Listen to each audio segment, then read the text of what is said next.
저는 남편을 최대한 당당하게 쳐다보았고 남편은 제 눈을 피했어요.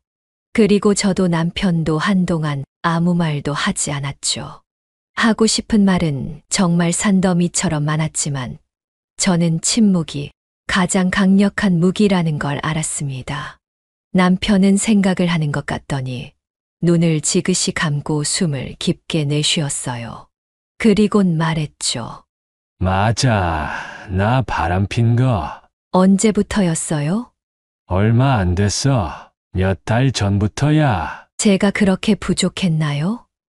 아니야. 그건 절대로 아니야. 그저 그 사람이 좋았을 뿐이야. 참 말을 쉽게 하네요. 당신이 그 사람을 좋아함으로써 어떤 결과가 발생할 것인지 생각은 해봤어요? 정말 무책임하고 이기적이에요, 당신. 미안해. 미안하다는 말 하지 말아요. 그 말 듣기 싫어요. 제가 그동안 얼마나 힘들었는지 알기나 해요? 당신이 집에 있어도 같이 밥을 먹어도 저는 언제나 혼자였어요. 그 여자한테 웃어주듯 저에게 한 번이라도 웃어준 적 있어요? 저는 평생 당신 용서 안 할 거예요. 그래, 그렇게. 대신 그 여자는 욕하지 마. 그 여자는 잘못 없어. 지금 이 상황에서도 그 여자 편을 들어요? 정말 너무하네요. 미안해, 여보. 당신에게 상처를 준 거. 하지만 난 그 여자를 사랑해. 이런 기분은 정말 처음이야. 나도 처음엔 내 마음이 이러는 게 잘못된 거라고 생각했어. 그래서 그 여자를 밀어내기도 했다고. 하지만 결국 그럴 수 없었어. 그 여자 아니면 내가 죽을 것만 같았어. 저는 그 말을 듣고 눈을 질끈 감았습니다. 제가 가장 최악이라고 생각했던 말이었죠. 이게 어떻게 된 일일까요? 지금 남편이 아내에게 자신의 불륜 사실을 고백하고 그걸 들은 아내가 그 말에 화를 내고 있는데요. 오늘은 40년간 가장 의지해왔던 남편이 불륜을 저지른 것도 모른 채 혼자 끙끙 앓았던 임지숙님의 사연입니다. 어떤 내용의 이야기일지 바로 들어보도록 하겠습니다. 안녕하세요, 여러분. 저는 일산에 살고 있는 임지숙이라고 합니다. 올해 67이 되었어요. 오늘 제가 여러분께 들려드릴 이야기는 저보다 3살 연하인 남편에 대한 충격적인 이야기입니다. 개인적으로 누군가에게 말하기 힘든 이야기지만 여러분과 제 이야기를 공유하고 위로를 받고 싶어서 이렇게 사연을 쓰게 되었어요. 부족한 점이 많겠지만 끝까지 제 이야기를 잘 들어주시고 제가 어떻게 했어야 했는지, 제가 무슨 잘못을 한 건지 이야기해 주신다면 남은 인생 살아가는데 도움이 될 것 같습니다.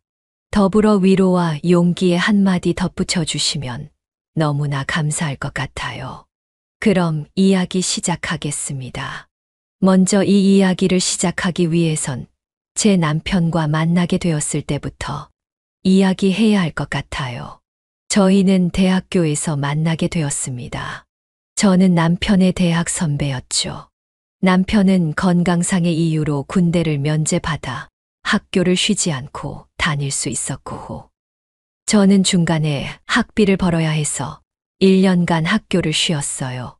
그러다 보니 2년 터울로 자주 학교에서 남편을 만날 수 있었죠. 처음에는 남편을 남자로 여기지 않았어요. 한없이 귀여운 후배였죠. 당시엔 학생 운동을 많이 했을 땐데 부끄럽지만 저는 잘 참여하지 않았어요. 왜냐하면 먹고 살기도 바빴기 때문이었어요. 하지만 남편은 달랐어요. 항상 학생 운동하는 편에 서서 앞장서는 그런 학생이었죠. 무엇이 옳다고는 생각하지 않아요. 그냥 그랬다는 거예요. 근데 한 번은 그 친구가 시위를 하다가 많이 다쳤어요. 저는 우연히 골목길에서 후배를 만나 저희 집으로 가서 가벼운 치료를 해주었죠. 학교에서도 한마디 해본 적 없는 우리였는데 그때를 기점으로 많이 친해지게 되었어요. 항상 밥을 먹을 때마다 저에게 와서 같이 먹자고 했고 저는 그러자고 했어요. 처음엔 그저 저를 잘 따르는 동생으로만 생각했는데 그 후배의 생각은 달랐더라고요. 저가 마음에 들어서 그런다고 했어요. 저는 그 말을 듣고 고민에 빠졌죠. 처음엔 거절했어요. 남자를 만날 생각도 아직 없었고 그 후배가 남자로 느껴지지도 않았기 때문이었어요. 하지만 그 후배는 포기하지 않았어요. 제가 거절을 해도 매번 저를 따라다니면서 구애를 했어요. 제가 좋아하는 음식을 포장해 온다던가, 도서관에 따라온다던가, 가끔 일을 할 때면 끝날 때까지 기다렸다가 저희 집까지 데려다 주었죠. 사실 저도 그런 후배가 나쁘지 않았어요. 말은 거절했지만 이렇게 다정한 대접은 누군가에게 난생 처음으로 받아봤기 때문이었죠. 결국 저는 후배의 끈질긴 구애에 넘어가게 되었어요. 둘은 그렇게 사귀게 되었죠. 제가 졸업을 하고 후배가 3학년이 되었을 때 잠시 이별의 위기가 있었지만 그때도 그 후배는 한결같이 저를 놓아주지 않았어요. 그 후배도 집안 사정이 녹록치 않았기에 졸업을 하고 취업한 제가 많은 도움을 주었죠. 학비는 대줄 수 없었지만 책이라든지 옷이라든지 음식 등을 매번 제가 사야만 했어요. 그래도 괜찮았어요. 그 후배는 그만큼 저에게 많은 애정을 주었거든요. 그렇게 시간이 지나고 후배도 졸업을 하고서는 작은 회사에 들어갔어요. 저희는 그때부터 동거를 시작했죠. 저와 후배는 나름대로 열심히 돈을 벌었고 집안 어르신들의 바램대로 서로 함께하는 미래를 생각하기 시작했죠. 하지만 문제가 하나 있었어요. 그 후배는 약간의 바람기가 있었어요. 워낙 다정하고 얼굴도 준수했던지라 주변엔 항상 다른 여자들이 있었죠. 바람기라고 하기엔 제가 그 모습을 목격하거나 들은 건 아니지만 저 말고도 다른 여자들에게도 매우 친절하게 대하더라고요. 저는 후배가 저 말고 다른 여자에게는 정확하게 선을 그었으면 하는 바람이었죠. 몇 번이나 제 바람에 대해서 후배에게 말했지만 항상 자기가 태어난 게 그렇게 태어난 걸 어쩌나며 오히려 화를 냈어요. 그래서 저는 이후로 말을 하지 않았죠. 그리고 결혼하게 되면 자연스럽게 우리 집안에만 집중할 거라 생각하기도 했고요. 제가 바람피는 모습을 직접 본 게 아니기에 넘어갈 수 있었죠. 그렇게 저희는 동거 기간 중 아이를 가지게 되었어요. 그래서 본의 아니게 빠른 결혼식을 올리게 되었죠. 그렇게 그 후배는 제 남편이 되었답니다. 그때 제 나이가 29이었고 남편의 나이가 26이었어요. 저의 예상대로 남편과 저는 돈을 벌고 아기를 키우는데 정신이 없었어요. 저희를 위해 뭔가를 할 시간 따위는 없었죠. 그때는 정말 열심히 살았던 것 같아요. 저는 임신을 하고서는 회사를 그만두고 방문교사 일을 시작했어요. 남편은 계속 회사를 다녔고요. 시간이 지나 어느덧 40년 가까이 흘렀고 저희가 낳은 아들과 딸은 모두 출가를 했어요. 저희도 열심히 돈을 모아 저희 보금자리인 괜찮은 주택 하나를 구입했고요. 저는 예전에 일을 그만두고 계속 주부로 있었고 남편은 몇 년 전에 정년퇴직을 했습니다. 그래서 모아둔 돈과 연금으로 노후를 보낼 예정이었습니다. 저야 주부로 꽤 오래 있었기에 괜찮았지만 남편은 정년퇴직을 한 직후에는 적응을 잘 못하더라고요. 계속 일을 하면서 살았던 사람이라 계속 안절부절했어요. 그렇지만 시간이 몇 년 지나자 점점 적응을 해가는 것 같더라고요. 저도 남편에게 이제 편안한 노후를 즐기자고 했고요. 그래서 남편은 자기가 하고 싶은 취미를 계속해서 찾았고, 저 또한 매일 친한 아주머니들과 서예를 배우기 시작했어요. 그러다가 지금은 캘리그라피에도 관심이 생겨서 또 배우고 있죠. 제가 이전부터 손으로 뭔가를 하는 것을 좋아했거든요. 남편은 저와는 다르게 바깥 활동을 좋아하더라고요. 이전에는 같이 뭔가를 하면 좋지 않을까 생각해서 취미를 맞춰볼까 했지만 아무리 해도 둘의 성향은 너무나 다르더군요. 함께하기 위해선 누군가 희생을 해야 하는 구조였어요. 그래서 그만두자고 했죠. 서로 즐겁게 하고 싶은 거 하다가 저녁에 만나 하루를 공유하는 삶도 나쁘지 않을 거라 생각했거든요. 그래서 저희는 매일 아침 함께 밥을 먹고 취미 생활을 하고 와서는 저녁에 집에서 저녁을 먹었어요. 남편은 운동이라면 손을 대지 않은 게 없었습니다. 골프, 수영, 달리기, 등산, 헬스 등등이요. 그래서 새로운 취미를 할 때마다 매번 다른 장비들로 옷방이 가득 찼죠. 저는 그래도 뭐라 하기 싫었어요. 남편이 원하는 것이니까요. 다만 저희 둘에게는 암묵적으로 규칙이 있었어요. 일주일의 주말 하루는 서로를 위해 시간을 쓰는 거예요. 그게 부부 생활에 도움이 된다고 들었거든요.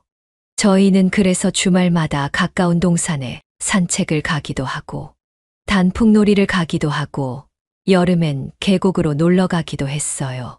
그리고 집 가까이에 문화센터가 있어서 그곳에 자주 가서 사람들과 어울리며 책도 읽고 영화도 봤죠. 저는 이런 삶이 너무나 좋았어요. 매번 여유로웠고 평안했으니까요. 저는 이렇게 살다가 편안하게 죽으면 더 바랄 것이 없겠다고 평소에 생각해왔습니다. 하지만 제 바램대로 인생이 흘러가지는 않더라고요. 어느 순간부터 저와 남편의 규칙이 깨지기 시작했습니다. 서로 약속한 건 아니었지만 남편은 매번 함께한 토요일에도 동호회에 나가기 시작했어요. 남편이 몇 달 전부터 시작한 자전거 동호회였죠. 남편은 평소에도 자전거를 타고 싶었다며 꽤 비싼 자전거와 장비들을 구입했죠.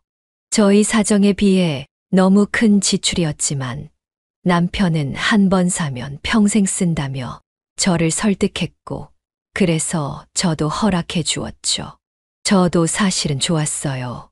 남편이 다른 것 하는 것보다 운동을 하는 것이니 건강도 좋아지는 건전한 활동이라고 생각했기 때문이었어요. 처음엔 한 달에 한 번 정도였습니다. 저는 당연히 그럴 수 있다고 생각했죠.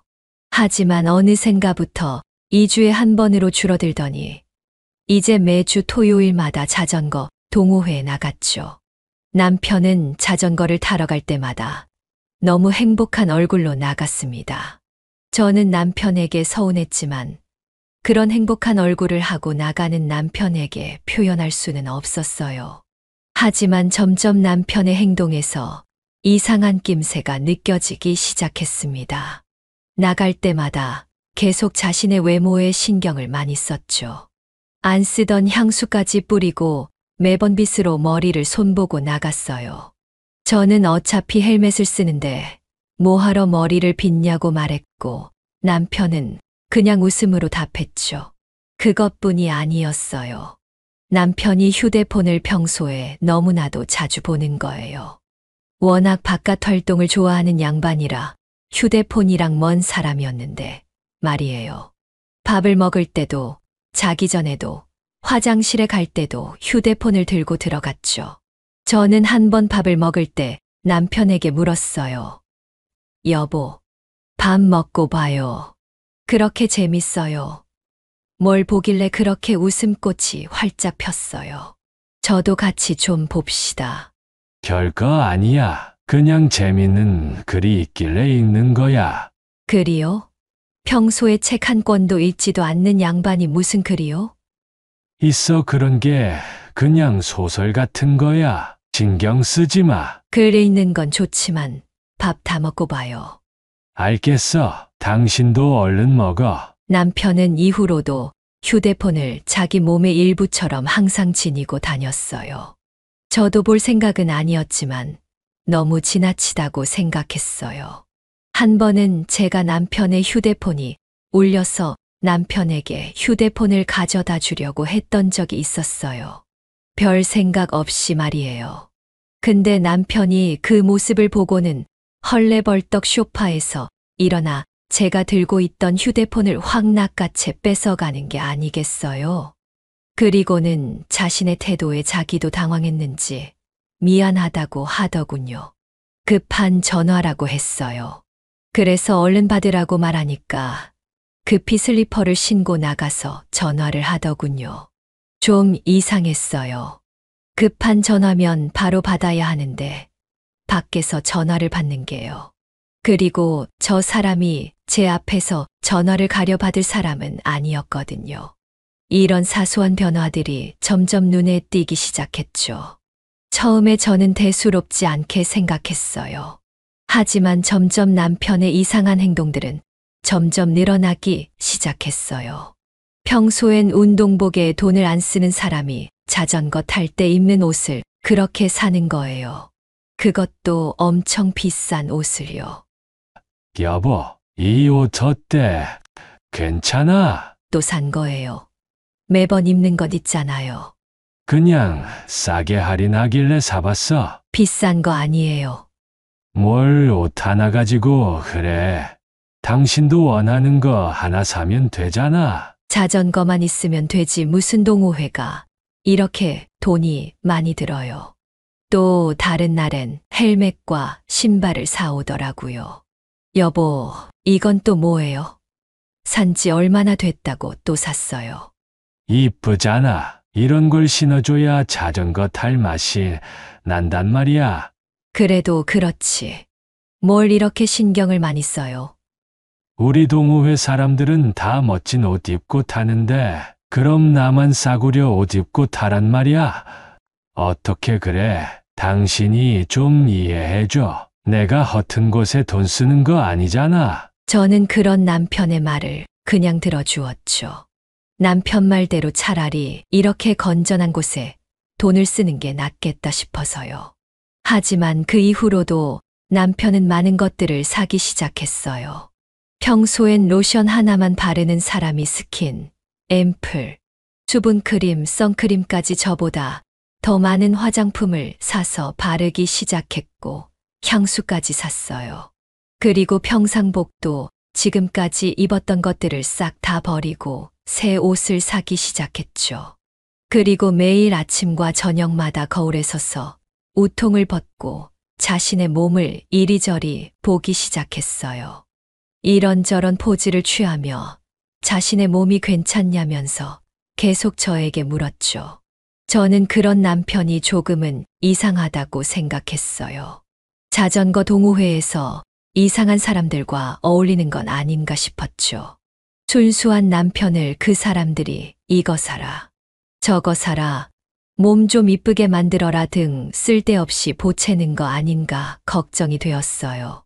그러던 어느 날이었어요. 남편이 자전거를 타다가 무릎을 다치게 되었어요. 심각한 부상은 아니었지만 2주 동안은 자전거를 타지 못했죠. 그때 남편은 세상 다 죽은 표정을 짓더라고요. 남편이 그렇게 우울한 표정을 짓는 것은 난생 처음 봤습니다. 남편은 하루라도 빨리 자전거를 타고 싶어 안달난 사람처럼 보였어요. 매일매일 병원에 가서 물리치료를 받았고 그것도 모자라 한의원에 가서 침도 맞았어요. 약도 한 움큼씩 먹고 파스까지 붙였죠. 집에 오면 몸이 둔해진다면서 팔굽혀펴기를 하는 등 정말 난리도 아니었습니다. 그렇게 자전거 타는 게 좋아요? 그럼 좋지. 내가 했던 운동들 중에 가장 좋은 것 같아. 왜 이제야 시작했는지 후회가 될 정도라니깐. 그래요? 그럼 저도 한번 타볼까요? 저도 그 동호회 한번 데려가줘 봐요.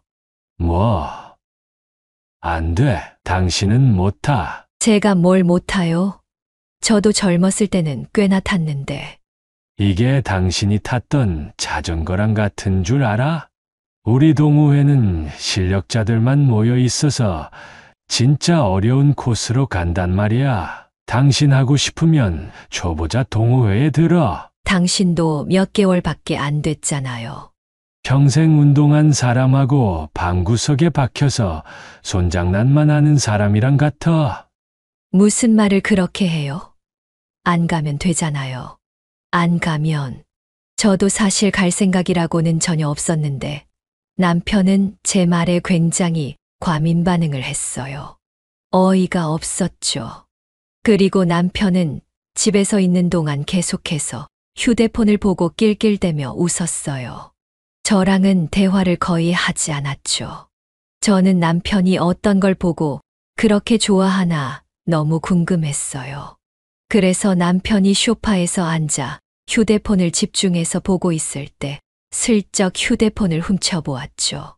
자세히 보니 남편은 소설 같은 글을 읽는 게 아닌 동호회 밴드 앱을 이용해서 사람들과 이야기하는 것 같았어요. 제가 휴대폰을 보고 있는 걸 안 남편은 소스라치게 놀라더군요. 뭐 하는 거야? 당신이 하루 종일 휴대폰만 붙잡고 있길래 뭐 하나 본 거죠. 왜 이렇게 놀래요? 사람이 뒤에 아무 말도 없이 서 있으니까 놀라지. 당신이라면 안 놀라겠어? 근데 그게 뭐예요? 이거 동호회 사람들이랑 소통하는 거야. 워낙 재미있는 친구들이 많아서 나도 모르게 집중해서 봤네.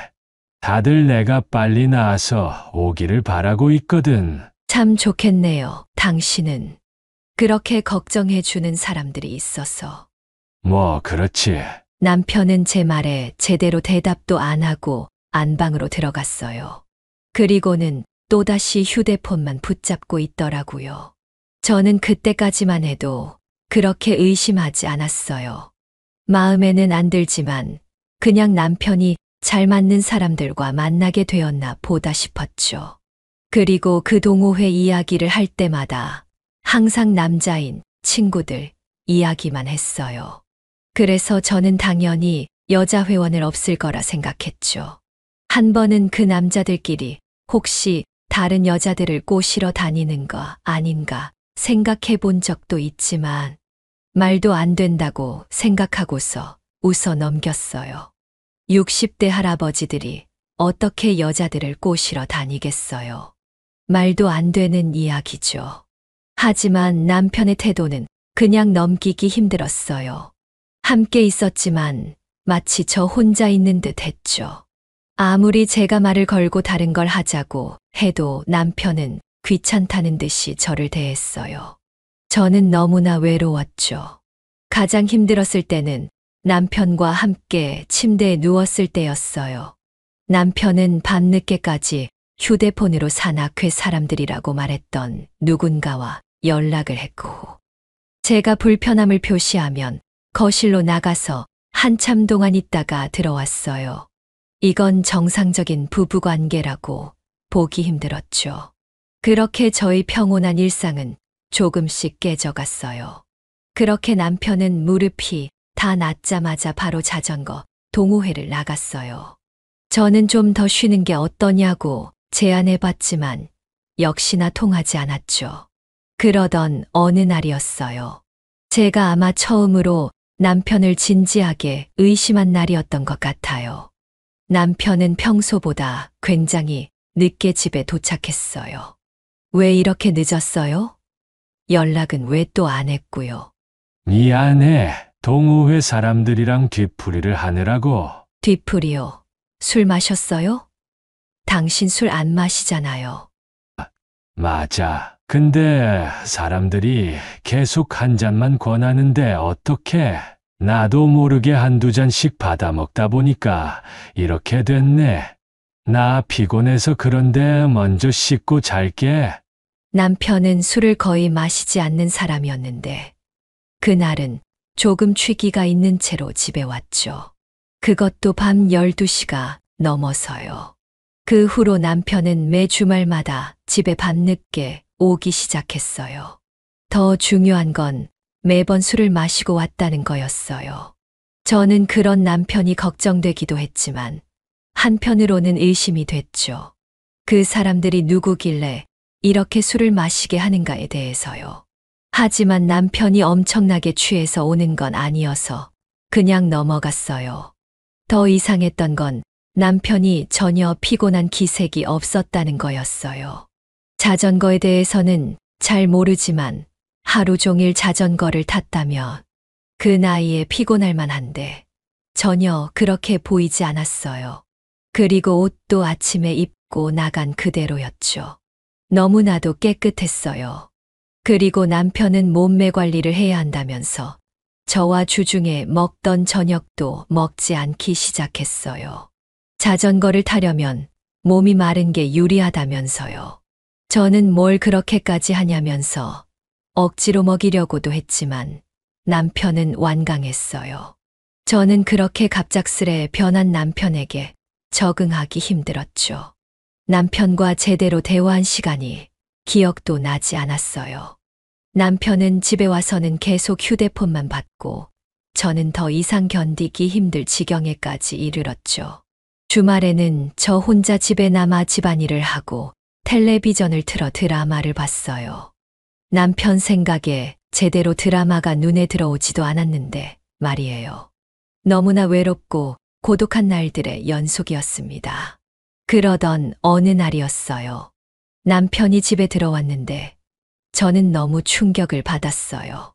그 이유는 남편이 완전히 다른 사람이 되어 있었기 때문이었습니다. 남편은 눈썹 문신에 머리도 밝은 갈색으로 염색을 했어요. 피부도 어떤 시술을 받았는지 울그락불그락했죠. 저는 말문이 막혔죠. 당신 그게 뭐예요? 도대체 뭐 하고 온 거예요? 아, 이거. 요즘 유행이라고 해서 좀 해봤어. 아니, 그래도 그렇지. 당신 나이에 그런 게 뭐가 필요해요?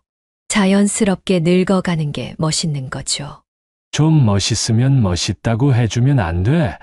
당신이나 그렇게 살아. 나는 전개 살 테니깐. 아무리 그래도 그렇지. 저에게 말도 안 하고 이러는 게 어딨어요? 내가 일일이 당신한테 허락을 맡아야 해. 내 얼굴에다가 하는 건데 내 마음인 거지. 우리 동호회 사람들은 다 했어. 필요하면 당신도 하면 되잖아. 저는 남편의 말에 더 어이가 없었어요.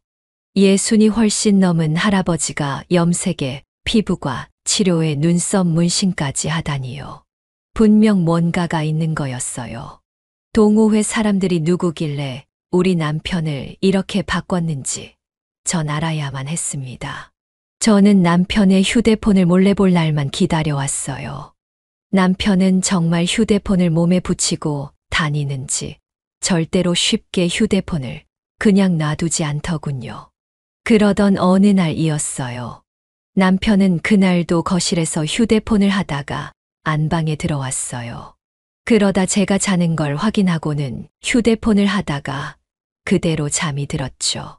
저는 1시간 동안 자는 척을 했고 남편이 코를 고는 걸 확인하고는 옆에 충전해둔 휴대폰을 슬쩍 빼서 거실로 나왔어요. 저는 항상 남편이 들어가는 어플을 눌렀어요. 그곳엔 남편이 말했듯이 여러 사람들이 있는 것 같더라고요.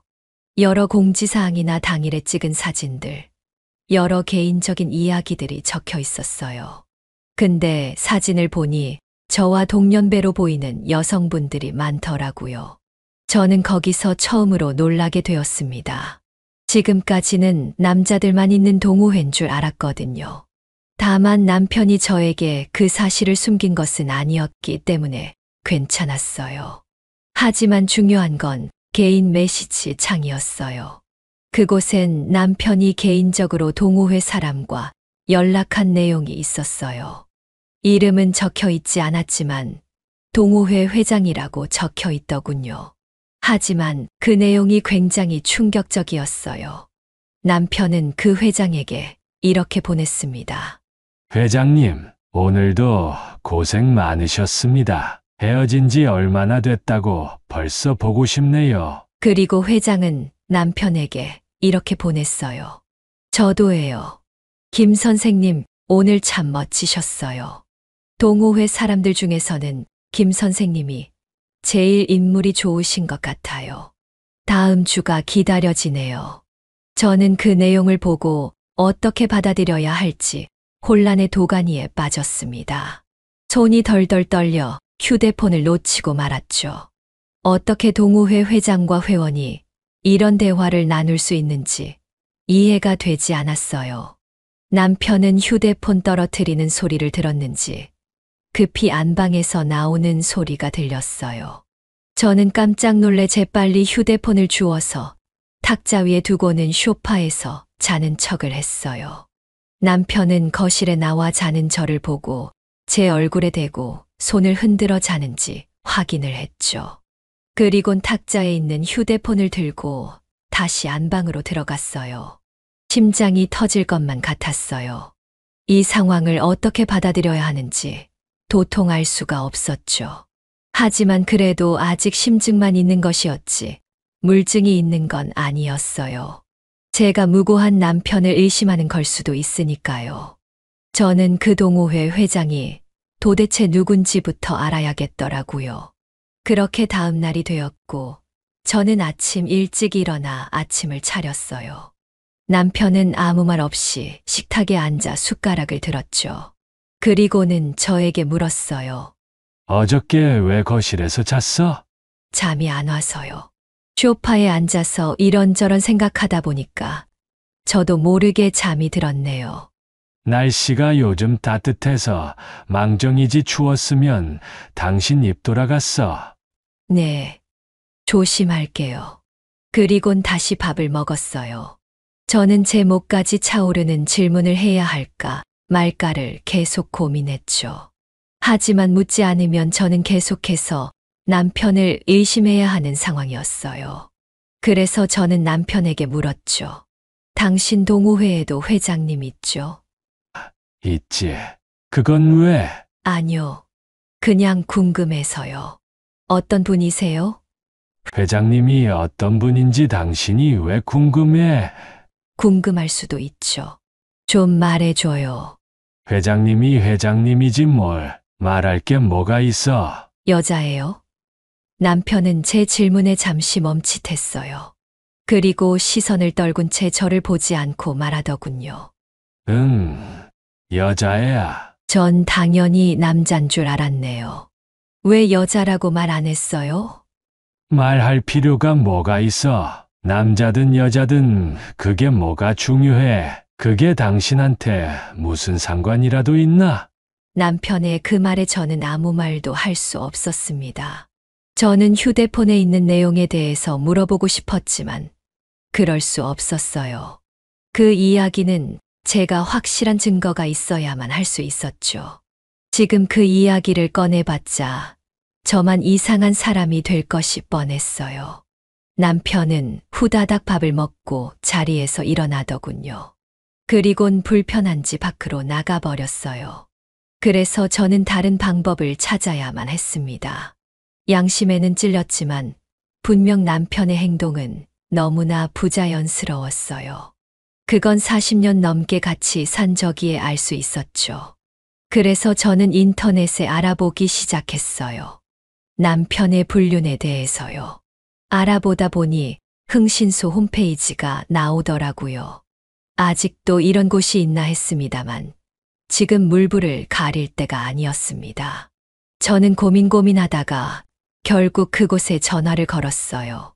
여보세요. 네, 고객님, 안녕하세요. 무슨 일로 전화를 주셨나요? 네. 상담을 받고 싶어서요. 어떤 고민이 있으신데요? 사실 제 남편이 바람을 피는 것 같아서요. 그럼 잘 찾아오셨습니다. 남편분 나이가 어떻게 되시죠? 60대 중반입니다. 꽤 나이가 있으시네요. 이런 경우가 많나요? 제가 이곳에 전화한 것이 잘하는 짓인지 모르겠어서요.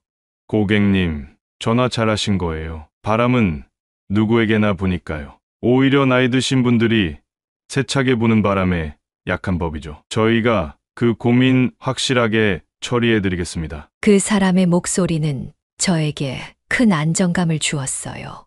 그래서 저는 그날 당장 상담을 받으러 갔고 거기서 자초지종을 설명했죠. 설명을 다 들은 흥신소 남자는 저에게 말했습니다. 보통 이런 경우에 불륜일 가능성이 높아요. 저희가 미행을 해서 증거를 전달드리는 거야 어렵지 않습니다만 그 전에 여쭤봐야 할 게 있어요. 그게 뭐죠? 만약 불륜이 아니라면 어떻게 하실 생각이세요? 그리고 만약 불륜이 맞다면 어떻게 하실 거죠? 저는 그 이야기를 듣고 무척 당황스러웠어요. 정말 생각해보지 못한 부분이었기 때문이었어요. 저는 한참 동안 대답을 하지 못했죠. 흥신소 남자는 저에게 말해 주었어요. 일단 작업은 들어가겠습니다. 주말에만 나가신다고 했으니 2주에서 한 달 정도 걸릴 겁니다. 다만 그 전에 제가 말했던 그것에 대해서는 미리 마음의 준비를 해두세요. 보통 고객님들이 생각을 안 하시고 진실만 아시려 하다가 나중에 큰 코 다치시거든요. 상처받을 마음의 준비를 해두세요. 집으로 돌아오는 길에 저는 정말 제가 잘한 것인지 죄책감이 들었습니다. 하지만 이제 돌이킬 수 없었죠. 저는 저녁이 돼서야 집에 도착했고 남편은 제가 왔는데도 어딜 갔다 왔는지 묻지도 않더군요. 그날은 정말 길었어요. 저는 잠에 들 때까지도 흥신소 남자가 말했던 것을 계속해서 생각했죠. 남편이 불륜이 아니라면 저는 평생 남편에게 미안해야 할 것이었고, 불륜이 맞다면 남편을 용서해야 할지, 이혼을 해야 할지 결정해야 했어요. 답이 없는 문제였죠. 정말 어려운 질문이었어요. 흥신소 남자는 저에게 전곡을 찔렀던 것이죠. 그렇게 저는 정말 지옥 같은 2주를 보냈습니다. 주말이 오질 않길 바라면서도 얼른 이 시간이 끝나길 바랬어요. 진실을 마주하고 싶지 않았죠. 그건 저에게 너무 과도한 벌과 같았습니다. 왜 하필 저에게 이런 일이 생겼을까 하늘을 원망하기도 했죠. 하지만 이 세상은 역시 차갑더군요. 그렇게 시간이 지나 흥신소에서 만나자는 연락이 왔습니다. 그리고 저는 저희 집에서 멀리 떨어진 카페에서 그 사람을 만났어요. 그 사람의 표정에서 저는 아무것도 읽어내지 못했어요. 알 수 없는 표정이었죠. 그 사람은 그저 서류 가방에서 담담히 무언가를 꺼내 제 앞에 꺼냈어요. 갈색빛의 서류 봉투였죠. 생각보다 두툼했어요. 열어보시죠. 저는 떨리는 마음으로 천천히 서류를 열어서 안에 있는 내용물을 꺼냈습니다. 그곳엔 타자로 작성한 서류와 여러 사진들이 모여져 있었어요. 서류에는 2주 동안 남편의 행적이 시간별로 적혀 있었어요. 저는 사진을 볼 자신이 없어 서류 먼저 펼쳐보았죠. 주중에는 역시 별일이 없었어요. 집 근처에서만 시간을 보냈더라고요. 그리고 대망의 토요일이 되었어요. 남편은 자전거를 타고는 길가로 나갔어요. 그리고 큰 대형 택시에다가 자전거를 싣고는 한강으로 갔어요. 잠수교 쪽이더군요. 그리고 내려서 주위를 둘러보았고 누군가를 보고 손을 흔들었죠. 만난 사람은 제 나이 또래의 여성이었습니다. 그 여성도 자전거와 헬멧을 쓰고 있었죠. 둘은 서로를 보고 웃으며 포옹을 했어요. 그리곤 손을 잡았죠. 저는 여기까지 보고 더 이상 읽기가 힘들어서 눈을 질끈 감았어요. 흥신소 사장은 말하더군요. 보기 힘드시다면 더 안 보셔도 됩니다. 제가 설명을 드리죠. 아니요. 제가 다 볼게요. 저는 그 사람의 제안을 거절하고 다시 읽기 시작했어요. 둘은 자전거를 근처에 놓고 한강을 걸었어요. 그리곤 자리에 앉아 그 여자가 싸온 도시락을 먹었고요. 둘은 손을 꼭 붙잡고 한동안 대화를 했어요. 남편은 그 여자를 보고 계속해서 웃었죠. 점심을 먹고 둘은 다시 이동을 했어요. 자전거를 타고 꽤 멀리 이동했더군요. 바로 신촌 쪽이었어요.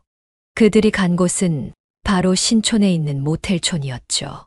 그 둘은 그곳으로 들어갔고 4시간 뒤에 나왔어요. 그리곤 저녁을 먹으러 갔죠. 꼼장어 집으로요. 둘은 꼼장어를 먹으며 소주 한 잔을 했어요. 그 여자는 술에 취했는지 계속해서 남편에게 기댔고 남편은 그 여자의 어깨를 감싸 안았어요. 밤 10시쯤 되자 둘은 가게에서 나와 헤어질 준비를 했어요. 23분 가량 포옹을 했고 이후엔 입맞춤을 한 뒤 자전거를 타고 헤어졌어요. 그리곤 집으로 왔죠. 이게 제가 그렇게 궁금해했던 남편의 주말 생활이었습니다.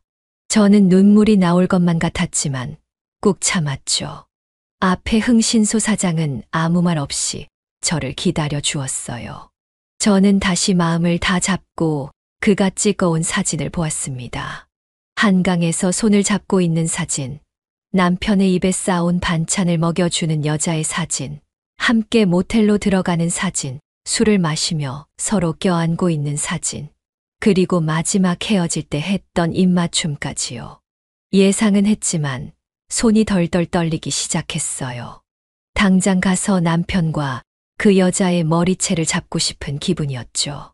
2주 동안 마음의 준비를 했고 최악의 상황까지 예상을 했지만 충격은 정말 어마어마했습니다. 기껏 마음의 준비를 했던 게 하나도 도움이 안 되는 듯 했어요. 저는 너무 답답하고 억울한 마음에 흥신소 사장에게 물었습니다.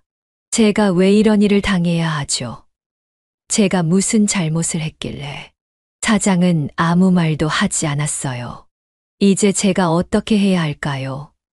다른 사람들은 어떻게 하죠? 어떻게 해야 할지 모르겠어요. 그러자 흥신소 사장은 말했습니다.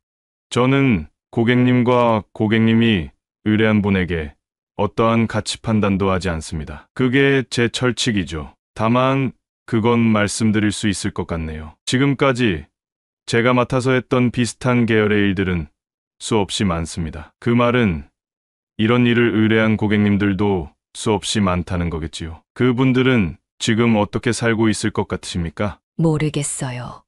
아마 인생이 망가진 채 살고 있지 않을까요?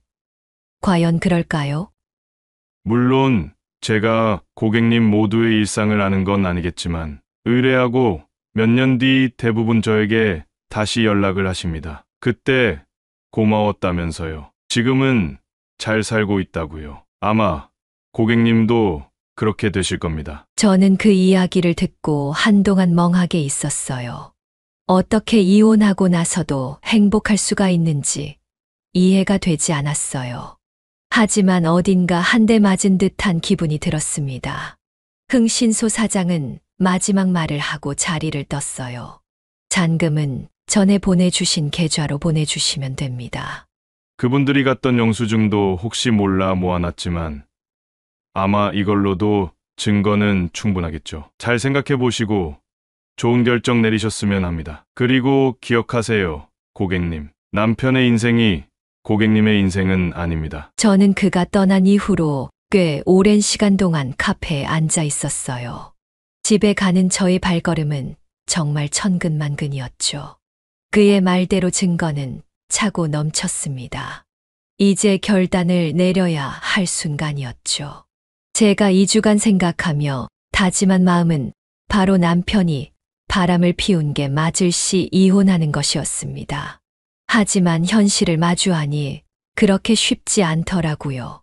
아들과 딸에게 어떻게 설명해야 하는지부터 남편과 이혼을 하고 나서는 어떻게 살아야 하는지 등등 별의 별 생각이 다 들었습니다.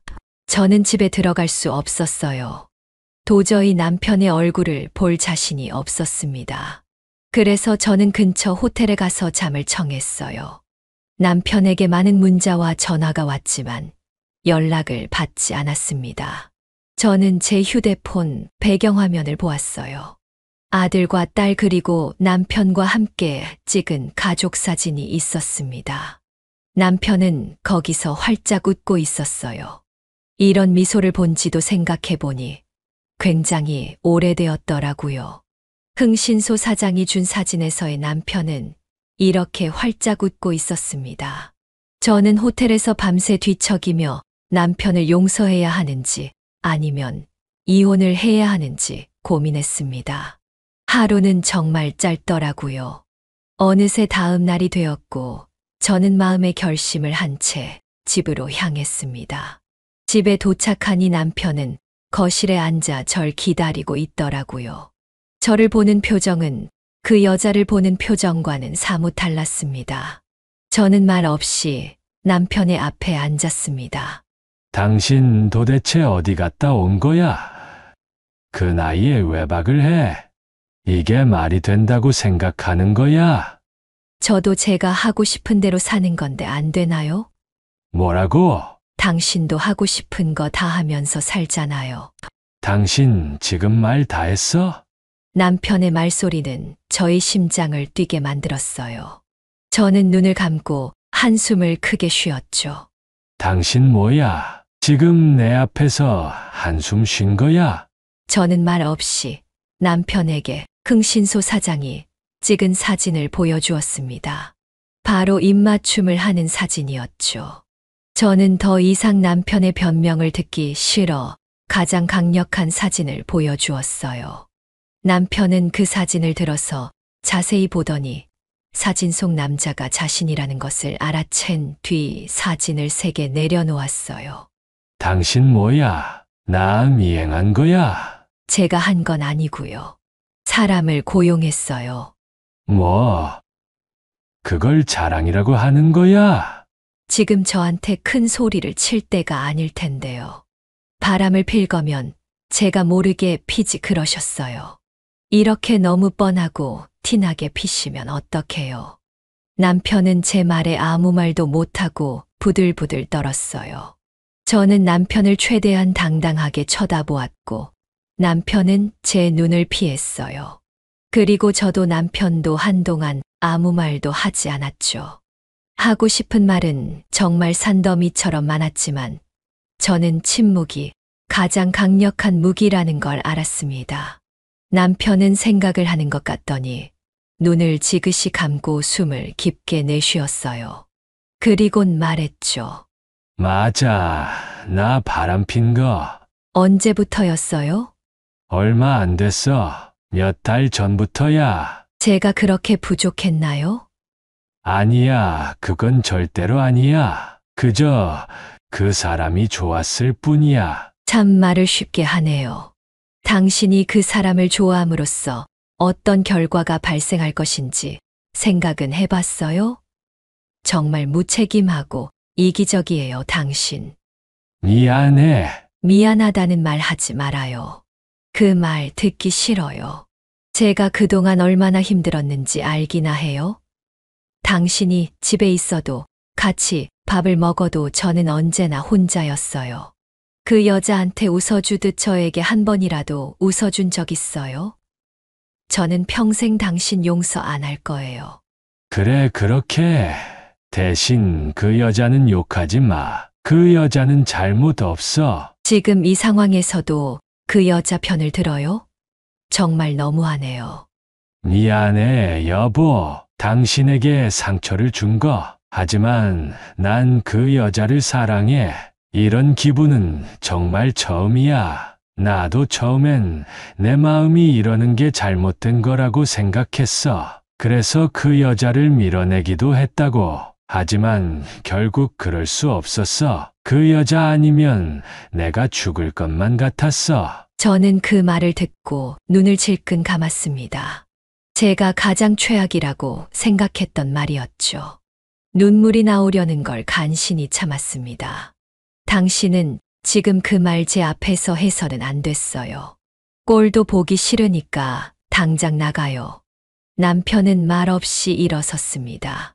그리고 옷을 입고 장롱에서 큰 가방을 꺼내 물건 몇 개를 챙긴 뒤 집을 나갔습니다. 저는 남편이 가고 나서야 눈물을 흘렸어요. 정말 펑펑 울어댔습니다.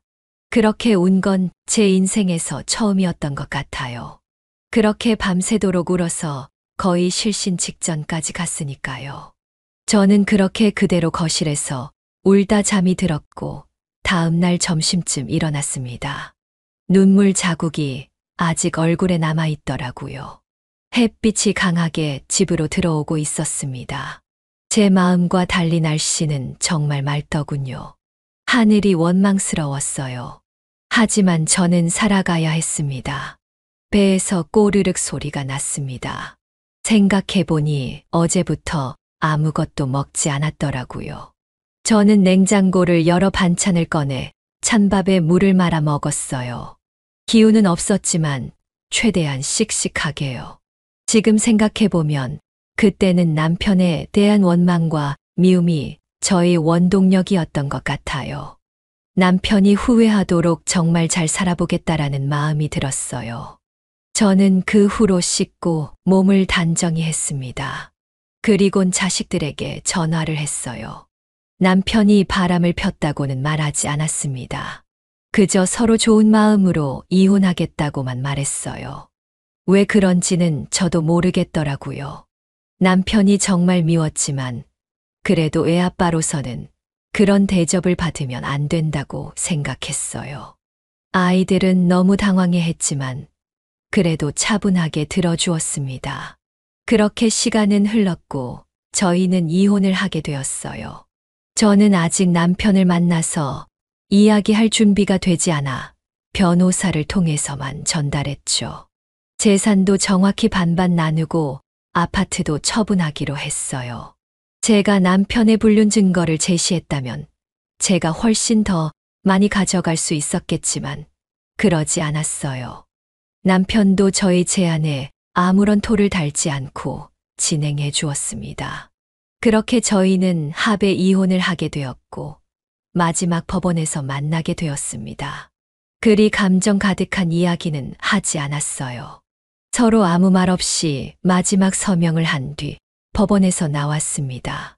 그리곤 깔끔하게 헤어졌어요. 서로 잘 살라는 말과 함께요.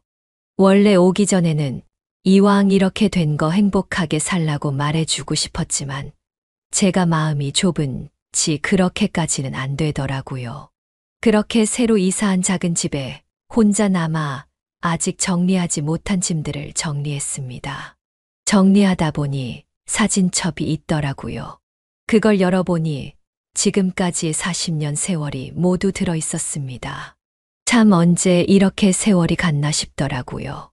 눈물은 더 이상 나지 않았어요. 평생 흘릴 눈물을 그때 다 흘렸었거든요. 그 사람 때문에 더 눈물을 흘리고 싶지도 않았고요. 그렇게 저는 혼자가 되었습니다. 아이들은 저와 남편이 왜 헤어졌는지 묻지 않아 주었어요. 그건 참 고맙더라고요. 그래서 가끔 제가 외로울까봐 자주 찾아주었습니다. 그리고 몇 달이 지나 남편이 그 여자와 재혼을 했다는 소식을 들었습니다. 자식들은 그 결혼식에 참석한다고 하더라고요. 저는 물론 가지 않았습니다. 저는 아이들에게 웃으며 다녀오라고 했죠. 저는 처음 혼자 남았을 땐 뭘 하고 지내야 하나 고민을 했어요. 반평생 같이 산 사람이 있다가 없으니까 정말 허전하더군요. 그럴 땐 라디오를 듣거나 텔레비전을 봤어요. 그리고 유튜브로 사연을 많이 들었습니다. 다른 분들도 저는 비교가 안 될 만큼 힘든 일을 많이 겪으셨더라고요. 그렇지만 사연자분들이 거기서 주저앉지 않고 다시 삶을 향해 힘차게 나아가는 모습을 보고 저도 그래야겠다고 생각했어요. 그래서 저는 제가 좋아하는 캘리그라피와 공예를 시작했어요. 손재주가 있어서 금방 늘었죠. 그래서 매일매일 공방에 가서 작업을 했어요. 그리곤 주말에는 근처 공원에 가서 작업한 글과 공예품을 싼 가격에 팔았어요. 거의 재료값만 받고서는요. 돈이 필요해서가 아닌 사람들과 교감하고 싶어서였어요. 여기에 집중하면서 사니 뭐 삶도 별거 없더라고요. 그냥 이렇게 살다 가도 나쁘지 않겠다 싶었어요. 그렇게 1년이란 시간이 지나갔어요. 저는 추운 겨울 때만 빼고 매일 공원에 갔어요. 처음엔 웬 할머니가 공예품을 팔고 있으니 사람들이 이상하게 봤지만 곧 그곳의 마스코트가 되었답니다. 자주 젊은 처자들이 물건을 사러 왔고 제 또래 할머니들 중에서도 단골이 생겼어요. 그러다 보니 어느새 제가 공원에 가면 제 주변에 많은 사람들로 둘러싸였죠.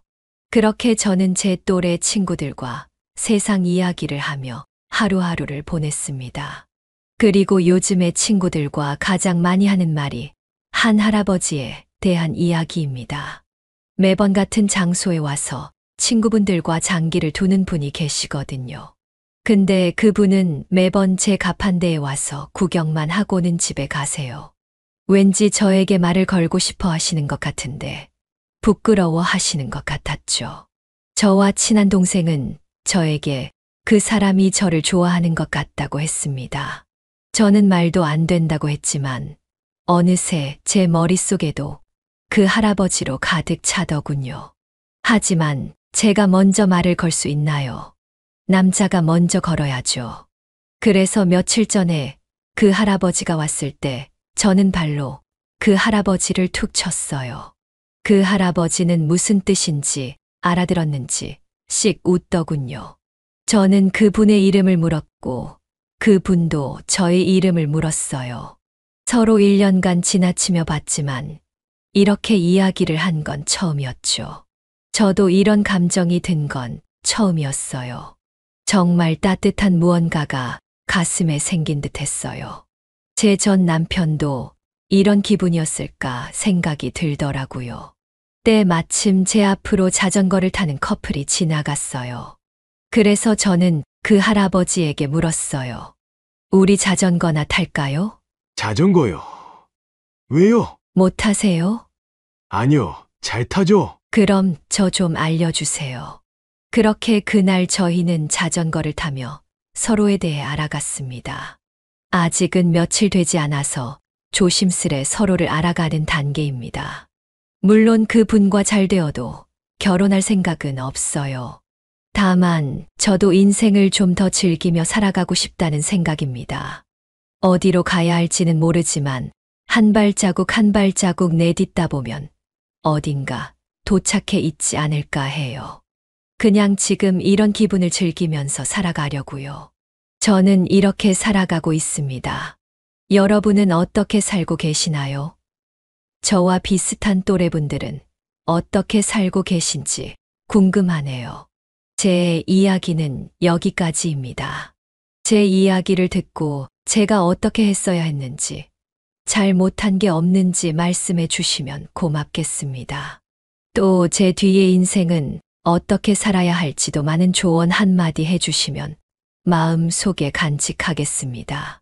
지금까지 제 이야기를 들어주셔서 감사합니다. 행복하세요. 네, 오늘 이야기는 어떠셨나요? 오늘 이야기를 듣고 어떻게 생각하시는지 어머님, 아버님의 생각을 댓글로 공유해주세요. 저는 또 다른 사연으로 찾아뵙겠습니다. 좋아요, 구독, 알람 설정을 통해 앞으로도 따뜻한 정을 나눌 수 있게 함께 해주세요. 어머님, 아버님의 삶의 지혜와 경험을 나눌 수 있는 통로가 되겠습니다. 오늘도 인생을 바꾸는 관점을 통해 사연을 들어주셔서 감사합니다.